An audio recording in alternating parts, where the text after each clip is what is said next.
How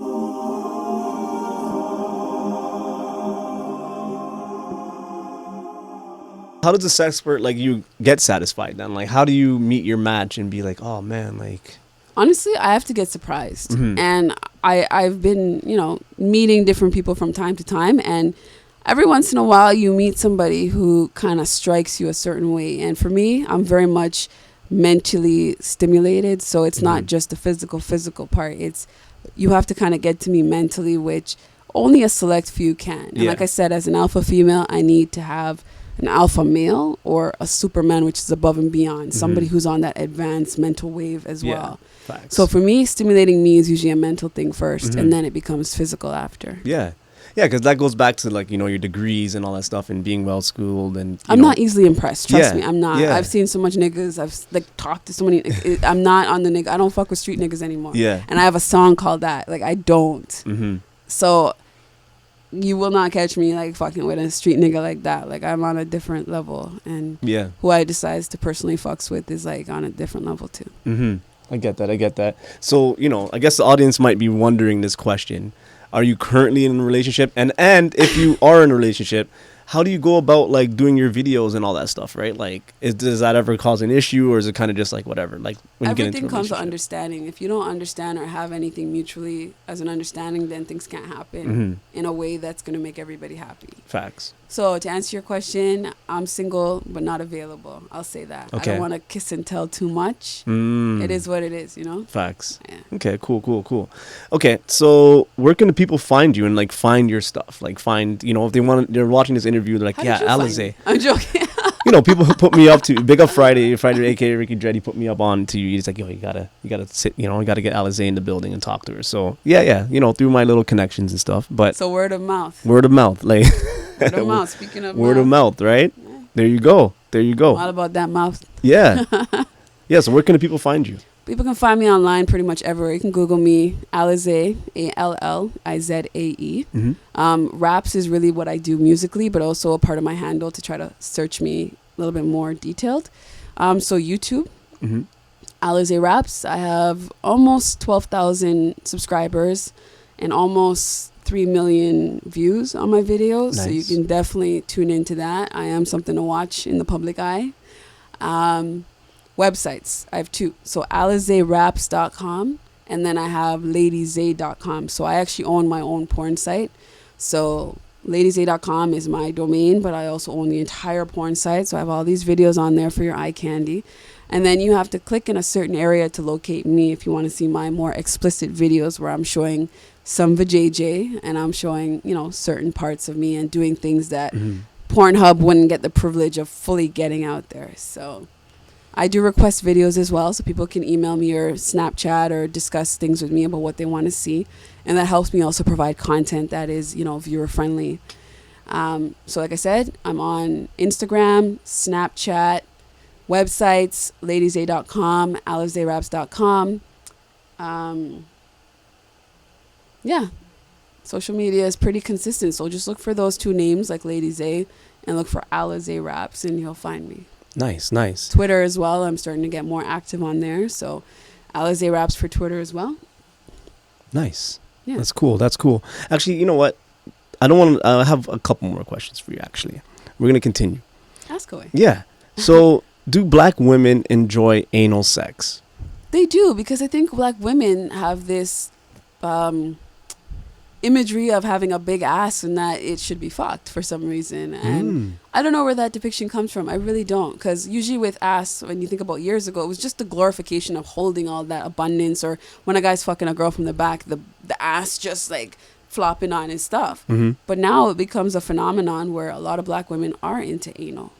And I think that there's levels to anal too, because there's like penile penetration, which is like an actual penis or a sex toy in the ass. And then there's also the aphrodisiac of, let's just say, maybe a finger in the ass or something like that. So that can also be misconstrued as anal, and some people might actually overlook that as not anal. So slipping fingers in the ass is not a crime. I mean, it helps with the prostate gland, which is also an area of pleasure for men and women. So some guys actually like that too. I've been asked to do that to some guys. I haven't done it yet, but I've been asked by people to actually do that with them, and it's just messy stuff. I'd recommend using a glove for those of you that want to do that. A glove Keep it for clean, it, don't really? have It's like really that bad? Like if you do that? No, I'm just playing. It just depends on who it is, right? I mean, if you guys are clean folks, then, you know, you could just do your thing. But, I mean, if you have to really worry about what's back there or the person's fingernails or where their hands are, then, yeah, definitely. I'm always about promoting safe sex with protection in different forms. So, yeah. Interesting. Well, the last question. We're going to end off on this question. In your opinion, does love at first sight exist? I believe it because we fall in and out of love with different people, right? So I feel that it is a very realistic approach. Some people feel, and that first sight can be metaphorical with a day. You know what I mean? You could see somebody for the first time, you guys engage, talk, learn about your parents, families, where you guys are from, where you guys live, you know, family history or, you know, personal interest. And then you could kick off just like that. Really, it's really up to the individuals to continue that trend after. But you can fall in love with somebody real quick, and you can also hate people real quick. So you can just see somebody and hate them, but you can also see somebody and say, like, I could see myself with somebody like this. Because usually with relationships, it is a very visual thing first. Yeah. Unless you're doing something deliberate where you're just trying to communicate and then see the person after the fact. Exactly. Like pen pal or like, I don't even know how people do it. Right. Like a website or something, you know, people catfish all the time, but you can just sometimes build a chemistry by just talking to somebody and just, you know, having a conversation. Facts.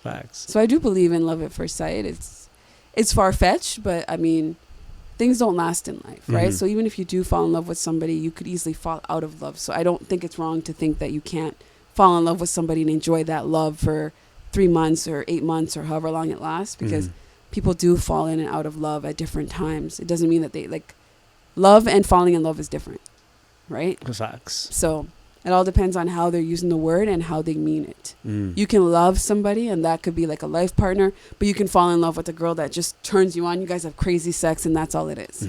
Right? Cool. Yeah. Cool. Yeah. So we're just going to wrap it up right there, man. I like ending on love, man. You know what I mean? We talked about a lot of stuff. You know, we talked about, you know, all your adult entertainment stuff. We talked about you and going to school, you know, your upbringing and stuff like that as well. I think love and sex go together. Yeah, at the same time. And for me, I've done a lot of research with a lot of psychologists, the books that have been written and stuff like that. And where I've gotten my sources is that if your sex life and intimate life isn't right, then the rest of your life won't be. Because sex is a huge deal breaker for how we function as individuals. In a society that we flourish in, right? Yeah. We have stress, we have all these things, responsibilities. But if you're in a relationship, think about it. If you're having bad sex with your partner, you're going to translate that negative energy throughout your entire day. Yeah. Whether you have sex at night or not in the morning, right? And I've had it happen to me. If I've been telling you I've been having all this bad sex, then you have to know that there's definitely some damn depression, right? Yeah, exactly. Because, you know, like that chemistry should be there. So if you and your partner or whoever you're having sex with isn't right, that stress will carry on. So just make sure your intimate life is healthy and it's strong and the communication is in existence, because communication is key. And that's all what I really present and convey in what I'm doing, how to do stuff. Because a lot of the times we weren't taught how to do stuff. And that's why, like for tutorials, I wasn't really shown a lot of stuff when I was growing up. I kind of experimented and was kind of thrown out there and tried things, trial and error. So if I can help the young generation, or if I can help like elder people or people that are maybe not in the sex game or in the loop of how to be more sexual than they are, then I would like to be that person, to nominate myself to be, you know, the sexpert that you turn to, that you can ask a question, that you can ask how to do whatever, you know, how do I do this, or, you know, my girlfriend's not whatever, or I just don't feel like this anymore. Like I would be that person that you can talk to openly and honestly, and I'm not trying to take nobody's man. Hell no. I don't need it. What I want to do is advise people and give them a space where they can feel open and be who they really want to be when it comes to sexuality, and just get some perspective. Yeah. Well, that's dope, man. I think it's really needed, actually. It's a really good niche to have. I'm sure you have a lot on your mind that you just probably want to explore, and it doesn't mean that anything is going to happen. It's just a matter of being able to just safely, man, I can't get hard, or you know what I mean? Like I can't keep an erection for a certain time, or like I work so much that I don't know how. I've had people come to me with that, and there's very good reasons, because everything is about voids. Facts. And if we're working all the time, then there is no time for that girl. Exactly. But if you work and then you get a girl temporarily, whether you have to pay for access to one, or whether you try to like just set yourself up at a bar or make yourself vulnerable enough to be in a position where a girl might talk to you, or you could talk to one freely, these are the things you have to explore. There's always options for everything. 100%. That's what I believe 100%, in. man. Well, yo, this interview it's been interesting. You know what I Fruitful? mean? Yeah, it's been fruitful. I feel enlightened. I learned a lot about, like head and like different, like a lot of stuff. And then, It's called what I many mean? things like head, Head, top, dome. yeah. I learned a all lot. these- I'm learning a lot. And there's a difference between head and deep throat. I didn't know that. Yeah, deep throat. Just think about it Yeah, metaphorically. yeah. Like it's just eating more in your throat. I Because you don't- could just put something in your mouth and then you could just suck. But then it's like when you start opening up your jaw. And by the way, I had wisdom teeth removed if you didn't know, guys. I had 6. So that makes me extra smart. So removing them didn't really hinder me. It actually just made my mouth open wider. So Interesting. You're talking about opening up your jaw. Like, I don't even, like, these terms I've never, like, I've you know heard what I guys complain that girls don't open up their jaws enough. And I'm just like, they're just like sucking it because there's no enthusiasm to suck. You have to be willing and passionate about what you're doing in a sexual act because it will come back and haunt you. Yeah. Right? We all know when guys talked about the girl that was the corpse. Mhm. That just lied there, didn't make noise, didn't show no action or whatever, just there. It's like a guy will lose his erection or his whole interest just because she doesn't want to show that she wants to be a part of that whole act, right? Yeah, no, it's true. It's true. So, Yeah, man, this conversation's been dope. Thank you so much for coming out. yeah. Yeah, man, like, definitely probably have you back again for sure when a mixtape drops again, you know what I mean? And yeah. Or some it'd other be dope. announcement. Yeah, exactly. You know, shout out the bibs again. So where can What? the people get the bibs? The liquor Or drip. liquor drip. Well, it's not for sale as yet. Like I said, I have mine because I mean, if I'm doing what I do, I gotta. Yeah, keep you gotta it be clean, right? 100%. And make sure I lick that drip. Yeah. Not get too messy. So for the liquor drip, I think I'm just gonna focus on promoting it Mhm. online and stuff like that, getting people and getting feedback on who would Yeah. actually be interested in something like it, if they like it, if they think it's cool, if they think Mhm. it's stupid, whatever. I'm open to people's criticisms. I get it anyways. Yeah.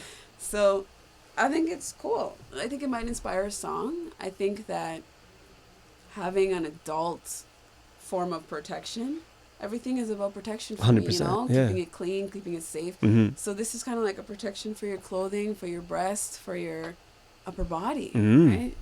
Yeah. Lick a drip, man. Like a Just drip, man. Keep it messy and sloppy, but just don't get it on yourself, right? Facts. And the latest mixtape is which one is that now? The Bad Bitch.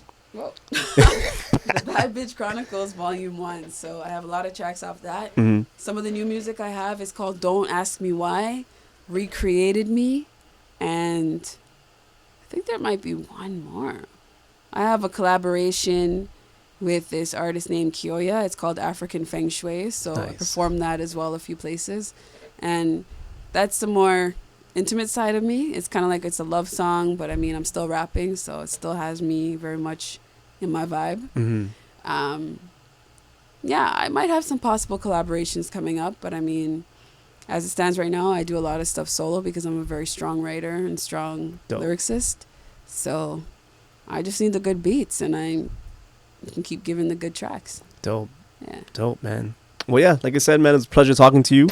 Yeah, man, we're gonna wrap it up. Yeah. Cool. All right. Cheers.